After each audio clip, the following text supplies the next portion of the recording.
So I can't believe it. Manifest is officially wrapped, and massive applause, everyone, as we were able to bring back this show to give it a proper ending. And I have to say, after 5 epic years and some mega sequences taking place, I actually think that, they did a pretty satisfying conclusion and wrapped everything up really, really nicely. And, if you compare it to other shows which get heavily criticized for their ending, for example, Succession, Game of Thrones, and of course Lost, which Manifest used to get compared to a lot, especially in its season 1 days, I personally think that they did a good job actually in wrapping everything up, and it was a really nice happily ever after type ending. So let's talk a little bit more about that ending. So I absolutely loved the fact that it was a true epic showdown between Ben Stone and of course Angelina, and of course all of the wider passengers being there as well. And I have to say, there were some brilliant sequences, wasn't it? Especially the one where Olive was realizing that actually the prophesized image wasn't Ben Stone carrying her, but I was actually carrying Angelina, as of course he has to forgive her. And I just have to say, they did that so well, as you could just feel all of the pain and anger and just bitter resentment that Ben is feeling against Angelina, which is fully justifiable, as of course Angelina has just done so much evil toxicity towards him, and the fact that he is yet able to forgive her, I think, Ben has just been tested more than anyone across this entire series. And I just love that Angelina just is the definition of a true evil person, and she even has her own flock as well, and she wanted to have the whole plane of 828 for her flock only. So I feel like, it was really brilliant. I think a really good idea to get everybody back in the plane where they all started for, of course, their final judgment, and those judgment sequences were absolutely unbelievable, demonstrating and refocusing the full attention of this entire series being on the passengers. And of course, all of the other characters that weren't passengers were really great support people to all of the passengers, but fundamentally, it is their story, and everything that they went through was pretty much like a bit of a purgatory state in which they were judged, and pretty much all of them were able to pass this judgment, apart from 11 who were then turned into ash, and those 11 were not able to re-land when the plane goes back in time. I just honestly think it was just so clever to then take them back in time and have Flight 828 landing properly so that they don't miss those legendary 5.5 years, which I just think Vance was just so wicked at when he was saying all of those epic lines in the first season. And I did love how they bring Vance back as his character is exactly as we left him in that space, in terms of now he's trying to work out what happened to those missing 11 passengers. And I did really love how, the second part just wrapped everything up. I don't think it was necessarily the strongest season, but I do think it wraps everything up really, really nicely, especially the particular relationships that the fan community really wanted to see and were championing. For example, what is going to happen when Ben and Sanvi finally get together? And they did kind of tease it, and I mean, they did actually get together in this season, but fundamentally and ultimately, Ben was saying, look, I'm not able to give my heart to anyone, as it was always be with Grace, which I thought was really, really nice. And, I have actually in the beginning been a bit of a champion and supporter of Jared and Michaela, and I just have to say, you can just totally feel how much Jared just loves Michaela, as time after time after time, every single season pretty much, he is always putting his life and career on the line for Michaela. So, he literally does love this character. But ultimately, Michaela's heart will always be with Zeke. And even though I don't think Jared and Drea are as strong of a pairing as Jared and Michaela, who incidentally are together in real life, which I think is really, really interesting. But, it is really nice ultimately that they all kind of did have a bit of a happy ending. Now let's go through every single character's storylines in this second part of season 4. So I absolutely love Melissa Roxburgh. I think she is just an absolutely fantastic lead character and actress. And especially in season 1, this really was her show. And as the seasons progressed, she definitely did share the limelight a lot more. But I just love this actress, and I just love this character. Such a strong character, such an emotionally connectable character. And I just feel like, she really does wear her heart on her sleeve. But, she is not one to be messed with, as she is a really strong and formidable character at the same time. So I just think Michaela Stone is just such a brilliant role model and just a brilliant lead character for this entire show. And, in the beginning, you can tell that, she can't even move past the fact that Zeke has died, and she is really grieving his death especially in this horrific detention situation. But, she does actually get past this, which I think is really strong, as she was always trying so hard to help Ben Stone get over the death of Grace, which Ben was stuck in that space for so many years that his kids were even struggling to build a relationship with him. So I think it's really nice and refreshing, actually, to see that Michaela was able to get over Zeke. And even though they only really had 10 episodes to explore it, they then didn't really rush into her and Jared. I feel like that was an understandable gradual build. And, it was interesting, like I said before, to see whether or not these two can have a bit of a connection. But ultimately, even though they did both try really hard, I feel like Michaela, like I said, will always have her endgame with Zeke. And I love her as a police officer, part of the NYPD, and it was really nice to kind of see that again with this character, even though it was in a bit of a structured situation where, she is exploring the callings on behalf of other members that are stuck in this detention center.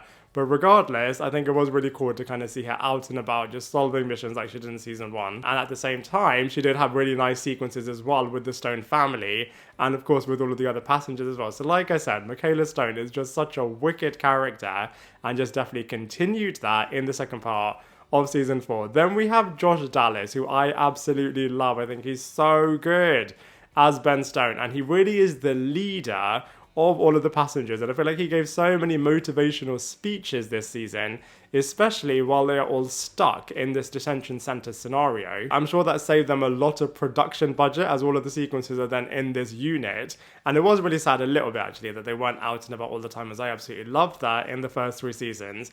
But nonetheless, with Ben Stone, you can really tell that he is a real strong family man, and I feel like he needs to be a little bit more selfish, as I feel like in every single sequence he is always serving other people and is just giving his heart and soul to other people. And of course, he is doing that because he kind of sees himself as the co-captain and kind of the solo captain in a number of situations, actually, to try to make sure that everybody is able to survive the lifeboat. And I absolutely loved the sequences between him and Angelina, not just the one right at the end, but of course the one where he had the opportunity to put the antidote in her to stop her projection powers, which are literally getting out of control, as she was killing so many people with it and getting the passengers in a lot of trouble. So, you can really understand where Ben Stone was coming from, and he just did not want to listen to anybody, didn't want to listen to reason at all, especially when Sandy was trying to stop him. But he was a man on a mission, and he just wanted to stop Angelina at all costs. And then the instant regret that you can see on him when he is realizing that, look, I am now the one that is destroying the lifeboat, it's not Angelina. I just think, Ben Stone has just gone through so many different emotions in this series and totally deserved to survive. And speaking of Angelina, I just have to say, Holly Taylor is absolutely fantastic and just playing this evil character to perfection. And she is a passenger, just a passenger gone evil, and is a true thwart to all of the passengers. And I think as a character, she is just so interesting. I mean, from a biblical perspective, you can just describe her in so many different ways. For example, being a bit of a fallen angel, giving into temptations of the devil, just being the evil person against all of them. But also, I think from a Shakespearean perspective, I think it's really, really interesting. As Ben Stone just believes in goodness and the good side of everybody and wants to give everybody the benefit of the doubt where possible. But Angelina just pushes this so far to the point where she really does become the antithesis of everything that Ben represents, and is just, like I said, such an evil character that just causes so much death and destruction in her path, and just doesn't care, and yet is able to get people to follow her. And even from a Sapphire point of view, is at the same level as Cal, who has just been elevated to this super status, and Angelina is meeting him there, and like I said, is just able to be an evil person against so many characters. And she even said it herself, that is poetic justice, that she is now in the Stone family household and is running her business from there. I just think this character just has no limits and really was an evil person. Especially the way in which she just barbarically killed both Fiona and Daly through using her projections and just manipulating people to actually do the death themselves. So it really is the devil who whispers, especially in those sequences. And even though she didn't necessarily cause this particular thing, I think the fact that she removed the callings from everybody as a passenger, I just think was unbelievable. And J.R. Ramirez is really, really brilliant as Jared. Like I said, it was really nice to finally see that he gets his chance with Michaela. I mean, they did explore the relationship a little bit in the very early days of this show, but otherwise he has just been an observer of Michaela and Zeke. So I feel like it was really nice from his character's point of view to finally get the opportunity to be with Michaela, but it was never meant to be, as like I said, her heart was always ultimately going to be with Zeke Landon. But it was really nice to at least see him have a bit of a happy ending with Drea, and that he can finally have a daughter that he was always wanted. I think his heart will always belong with Michaela, but I guess he has to get past that, as it's never meant to be. But, you know, from a police officer point of view, I love the sequences that he is just always saving the day, and along with Vance and Drea, you know, he really is on the side of the passengers, and given the fact that they are not passengers, I feel like, you know, they are able to support them in a really brilliant way. And speaking of non-passengers, love Luna Blaise's performance as Olive Stone. I feel like as a character, she has just got better and better and better every single season, and you can always feel, especially in the early days, that she did feel like a bit of an outsider, not being a passenger, and pretty much everybody else being a passenger. And even Grace Stone, when she was pregnant with Eden, was able to get callings, was part of the community, and she was always on the outside. But I love the fact that she didn't let this stop her, and she was always thinking, how can I actually bring something to the team, and was always just so valuable, and all of the clue solving that she's doing. Of course, she is being projected as her being to Eden, making her do a lot of evil stuff from Angelina's point of view. I always loved it, actually, in season 3 in particular, where she is seeing Angelina slowly wanting to become her. So, you know, she has always had a bit of a rivalry with Angelina, and I just think she is just such a brilliant actress and just conveys all of the emotion so well. For example, in part 1, where she is blaming Cal for the death of Grace. So, you know, this character has just gone through so much, and like I said, she just projects herself so well, no pun intended, in this series. Seeing Grace back right at the ending was the best moment. I feel like she just brought so much warmth in the first 3 seasons, and I just loved the character of Grace. It was just so unbelievable when they killed her so unceremoniously at the end of the 3rd season. Has to be one of the best and most shocking and most upsetting cliffhangers ever. So it was so nice to see her back here and just to wrap everything up in such a brilliant way. I thought it was interesting how they did a little bit of a recast in between season 4 part 1 and part 2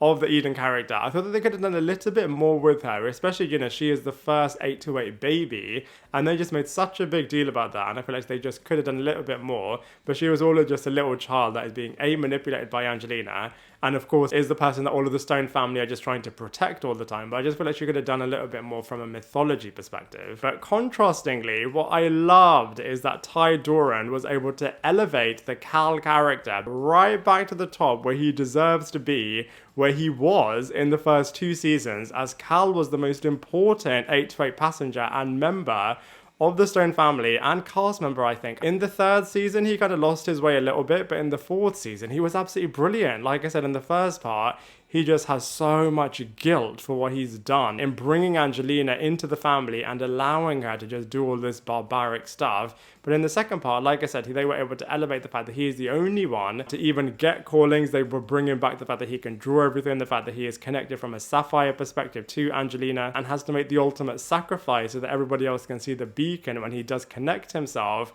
to Noah's Ark, which has been buried, and to stop the volcano happening, to bring back the 828 plane. I just think Cal was just so brilliant, and you really can connect with all of the emotion that this guy goes through.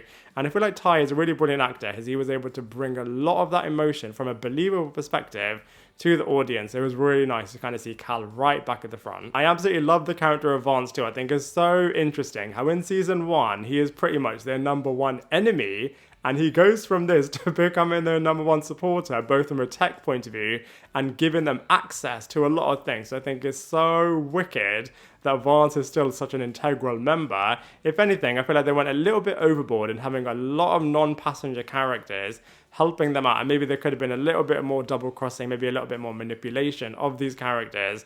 But ultimately, like I said, Vance is such a wicked character. TJ's another one that I think that they could have done a little bit more with, especially when he was introduced. Of course, he is the love interest to Olive, and Olive was seeing somebody else who was kind of cheating on him, and they never really went back to that particular storyline. But anyway, I think it was also really interesting, as he was also introduced as somebody that was maybe doing some shady things, and Ben Stone was his only supporter, as Michaela wasn't even believing him right in the beginning. beginning. And then he was really solving all of the Egyptian stuff. He was able to save Olive when she was in that burning building. And even though he was in quite a number of episodes and in a number of sequences towards the end of this show, I just feel like they definitely could have just done a little bit more with him. And I think it's a little bit tragic how when he goes back to the happy state right at the end of this season, of course Olive is now a lot younger, so he can't have a relationship with her. So I think it's a little bit Shakespearean as well, actually, that, you know, the love of his life he is now not able to have for his future. Egan was always such a wicked character. He himself calls himself a bit of an opportunistic guy and is always only thinking about himself and is just always being really crooked, despite the fact after a number of different occasions all of the Stone family are always saving him,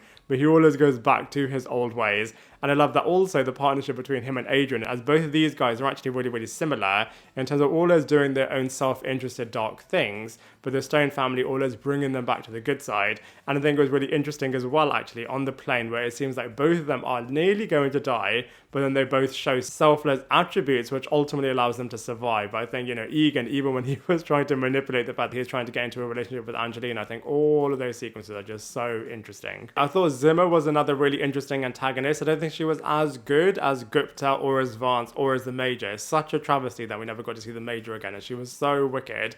And in places, it did feel like, you know, Zimmer's scenes should have been Gupta's, but maybe the actress was really, really busy, as Gupta was only in one sequence in this entire second part, and she was just so awful to both Sanvi and Vance back in the day. And Sanvi was really, really brilliant as well. She really did show how vital she was, especially from a doctor health point of view, as well as being a passenger. And it was really nice to finally explore the fact of whether or not she was going to have a proper relationship with Ben Stone. It was sad that we didn't really get to see a lot more sequences with Zeke, but I feel like he really did help Michaela ultimately get over him, and then they did kind of have a happy ending. And I love the fact that, you know, he did tease the fact that, you know, his cab was there when 828 landed, so it was really nice that Michaela remembered this, and that they were then able to have their little happily ever after. And Autumn was another really good character, constantly double-crossing everybody, and ultimately joined Angelina's pack, which ultimately led to her death. But, you know, I have to say, all of the passengers and all of the characters in this series are just so good. Such brilliant writing, such brilliant acting, even though it is a little bit overacting sometimes, especially in the first couple of seasons. I feel like the later seasons, they all definitely came into their own, and I feel like, you know, when it did port over to Netflix, it definitely did feel like a bit more of a serious show, as opposed to being a bit of a soapy show in the NBC days. And I mean, Jeff Rake has teased the fact that he has got plans and ideas for a spin-off. I wonder if they could show what would have happened next in the Purgatory world, with all of the passengers flying off, or if this is now going to happen to a new set of characters. And if it does happen to a new set of characters, we could have some cameo appearances from these legacy characters, which I think could be really, really wicked. But, you know, ultimately, I absolutely loved Manifest right from the beginning. I feel like the first episode absolutely hooked me, and this series was just absolutely incredible. It was really sad when it seemed like the third season was going to be the end of this show, which was also such a travesty, as they just ended it in such a horrible way. So I'm so glad that we got this fourth bumper season. I kind of see them as two seasons actually in one. And I think it's really, really brilliant that we got this proper official ending, this happy ending. I feel like the characters really deserved it after all of the craziness that they went through across all of these 5 technical seasons. But like I said, I absolutely loved this show, and for all of those reasons, I'm going to give it a mega 8 out of 10. Now I'd love to hear from you. What did you think of Manifest Season 4 Part 2? Let me know your thoughts in the comment section below. Otherwise, I look forward to seeing you in my next video.